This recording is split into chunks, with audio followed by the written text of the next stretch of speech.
Have you ever heard your own voice in a video and immediately thought, wait, that's not me. I don't sound like that. Almost everyone has experienced that moment of shock. Your voice sounds thinner, higher pitched, maybe even annoying. But to everyone else, that's exactly how you've always sounded. This strange disconnect isn't just in your head. There's a very real, very physical reason why your voice sounds different to you than it does to others. And it has everything to do with how sound travels. Let's start with the basics. Sound is vibration. When you speak, your vocal cords vibrate, producing sound waves that travel through the air.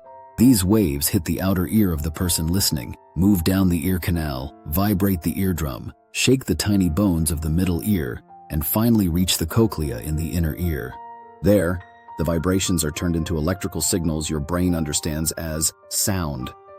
That's how everyone hears you, from the outside. But when you speak, you're hearing your voice from the inside and the outside at the same time. Here's the trick. When you talk, the vibrations from your vocal cords travel not just through the air, but also through the bones in your skull. This is called bone conduction. Those internal vibrations take a shortcut straight to your inner ear, bypassing the eardrum and middle ear altogether. Bone conduction transmits lower frequencies more effectively than air. That means when you speak, you're hearing a voice that's richer, deeper, and fuller because of those extra low frequencies resonating through your bones.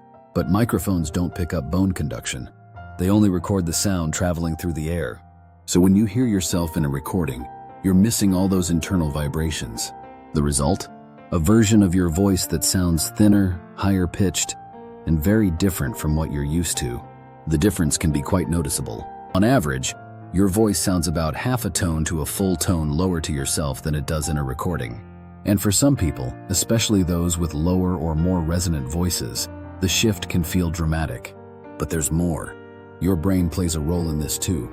You've been hearing your own voice your entire life, dozens of times a day, every single day. So your brain has built a detailed, familiar identity around how you think you sound. Then suddenly you hear a version that's missing all the bass, all the resonance, all the comforting frequencies you're used to. That mismatch creates something called cognitive dissonance, when reality doesn't match your expectations. And that's why so many people hate the sound of their own voice in recordings. It's not just different, it feels wrong. This is why singers, actors, and voiceover artists spend so much time listening to themselves in recordings. They train their brain to recognize and work with the external version of their voice. Over time, they get used to it, and eventually, it even becomes their new normal. There's another layer to this mystery.